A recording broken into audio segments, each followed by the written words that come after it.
like to stay who up are to your date. 5 girl crushes now? You have to come up my with 5 them. girl crushes. Okay, it's gonna be all my actor crushes for sure. Helen Mirren. Okay, Oh my amazing. God, Helen Mirren's my Harrison Ford. I would do anything Helen Mirren told me. Just the best. She's such a rock star. Helena Bonham Carter. Love Helena Bonham Carter. Kate Blanchett.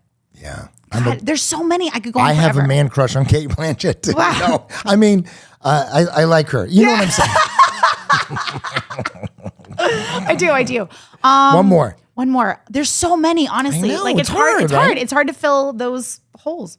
I'm shocked actually that you haven't said someone from the past, like from the 40s or something. Katharine Hepburn. Well, there you go. I love Katharine Hepburn. Yeah. Amazing. But if I could do a whole like 1940s and back list of girl crushes for sure. Katharine Hepburn is no, that's Betty Davis. They all did this. Yeah. Yeah. I like it. Yeah. That was Dan's question about the original pilot 20 years ago that we asked that question. And then We're having too much fun. we are. Here's the thing: is people are enjoying that. I hope that they good, enjoy right? us just shooting the shit because that's what we enjoy. Okay, so I'm so sorry I did not get the name of this person. I'm an asshole. I'm so sorry. What did you think of Alex and Mason's relationship? That's the question. As the Listen, dad, the first time I met Greg, I was sitting outside because we had little lunch tables outside, and he had done a Disney interlude thing for like English TV, Disney something or other. And he came and he was going to do a guest thing. And I met him. He just was so polite. I mean, he still is. Yeah, it just was nice. He was sweet, and I knew because he was walking with our executive producer that he was important to to what was going to happen. Yeah. And I just gave him a little 4-in-1 on what was going on and everything, and it was great. So I really felt like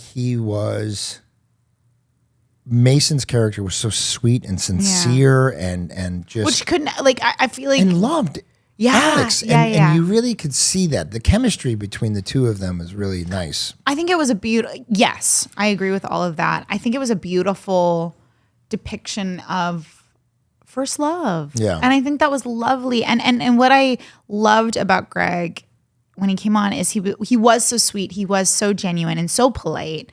But he also was so committed. And because he had a hard job. Like he had to do this weird kind of duality between being like the cute guy and the boyfriend and also doing all this werewolf kind of like stuff as well with the prosthetics and the teeth and the hair and Wait a minute. Let's stuff. talk about something, okay? Okay. Greg is a certain body size. And when they put when he was not, I mean, he did get werewolf makeup. Yeah. But he didn't, sometimes there were stunts and stuff, and the stunt guy Yeah. was like 8 feet taller than him, which was really funny I guess. But that's any stunt thing, right? Like I always love when like you can tell when they cut to like a stunt. There's one thing Selena did, and I remember going to the premiere to it and seeing it at the time, and it drives me nuts. Was this the one where it's the Cinderella story? Cinderella, yeah. We saw it at the Grove. Yeah, we went to the Grove for the premiere. And there's a scene where she's on stage and they have like the dancer double come in and she's doing like the cool dance or whatever. Right. And they superimposed, which I'm sorry to who did this poorly, on the dancer, They Selena's superimposed her face. face. Oh. And it like weirdly floats over the dancer's face. And the dancer also is like kind of built like Selena, but not really. Not really. Like it's kind of that weird stunt person double I gotta thing. go home and rewatch that. Just that one scene where it's like it's very odd. It's quick, but it's so like I found it so distracting because literally it's just like this weird like floating Selena head on this like dancer's body doing like all this stuff. That's so funny. It's amazing what they can do now though. The new Indiana Jones. Yeah, the de-aging. They've got Harrison Ford doing him now, and then they just make him look like he did. When they did that with like Robert Downey Jr. with like Iron Man, it's really kind of spooky. Yeah, it is. It is. I mean, all the deep fakes and all that stuff. The Morgan Freeman thing. It was the Morgan Freeman thing becoming obsolete. Oh, but here's the thing. This is my thought process on that. And I know nobody asked, but I'm going to give it anyway. Jen, what's your thought process on that? That was not supposed to be baiting, but is. Because in one of the newer Star Wars, they had a character that they brought back that passed away. Completely CGI. Completely the whole CGI. Thing. Yeah.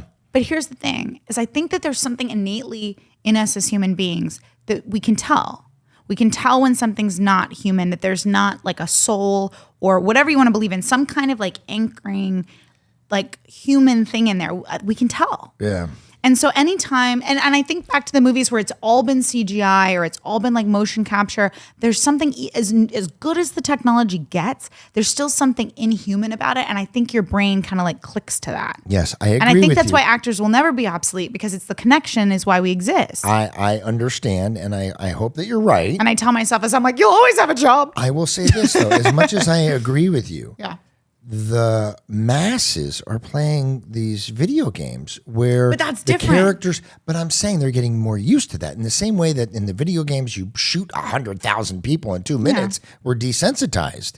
You know, I mean, I don't want to get too deep into this, but if you watch those video games now, the people that you're looking at might not have a soul that you're seeing in their eyes, but we're seeing that so much that we're getting used to that. I think, because like I know my brother's a big gamer. Yes. And he appreciates it, but I know if there's like a long like cut, like story cut in a video wants to game, skip it. he's like, what the hell? I just want to go back to shooting people. Right, but you get what I'm saying. No, that I get what you're saying. They're No, getting more used I to. get what you're saying, but I also think that it serves different like desires, right? Is like, so video games is more of like, you know, participation, like you're in it, right? And a movie is more observational and more like internal and more that kind of thing. And I think with a movie, like something happens when you're not quite as involved.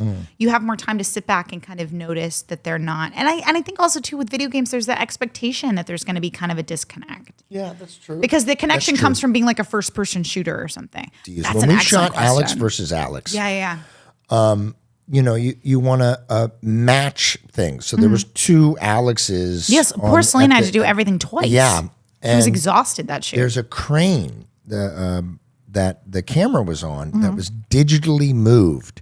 So Victor, our director, showed me that you couldn't. It was so precise, the same movement it did. So you can do a crane move and have Selena be, you know, good Selena, bad Selena in the thing. But it was so precise that you couldn't even do a clapboard for the matching and the syncing. You had to do a blip of light so that they could match it to that that's exact right. frame. You know, I remember that. which was super cool. Okay, let's do another question, maybe. I know we've got so many good questions. There was one, Kylie Meg. Hi, Sorry, this Kylie one's. Meg. I know this one doesn't really involve you. I'm sorry, but it's. Wow. She says we need a Harper and Alex spinoff show. Now I don't know how true this is, but I was told that it was pitched to Selena, and I'll have to ask her this. I've actually never asked her this, but I was told that it was pitched to Selena to do a Harper Alex spinoff, and she said no, and because she had a lot of other things going on. Sure, but when did that happen? Like After right Wizards. after? After Wizards. And that's what I was told. I don't know how true that is. I don't know if that really happened. I'm not sure if Selena even remembers that. It's almost like but that's you what I guys- was told. Yeah, it's almost like you guys had a spinoff on the show when you went to your own apartment. But I you think they know? were setting up for that. That's why somebody was like, "Oh yeah, they thought about that and approached her before they like got into the process of it." And then, you know, like I said, I get it. Like she had a million other things going on and she wanted to move forward. And honestly, at the time I wanted to move forward too. Yeah. So it just didn't make sense. Looking back, it would have been great.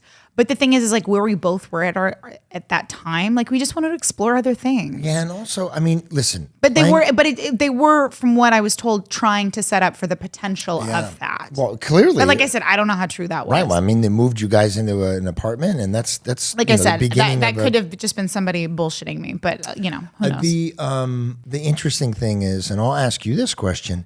I mean, I know we loved being on the show and playing these characters, but I mean, there's a certain moment where you're like, I'm fucking done being this character. After 100 Let's move episodes on. playing the same person, Yeah. I mean, it does.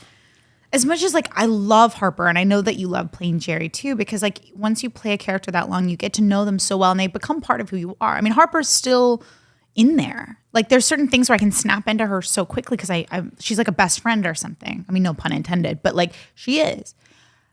But there comes a time where it's like you need some distance to appreciate it even more. And again, it's like I said, just exploring something different. Yeah. You know, that whole thing of like, I don't it's not that I don't love doing this, but it's just like it becomes monotonous. Listen, what a wonderful problem to have. To yeah, be no like, kidding. I've played this character so long, Like but, what a I mean, blessed you actor look at- problem. you look Like at shut the hell up, us. People on shows that go forever, like Grey's Anatomy or ER and stuff like that, which I've done both of.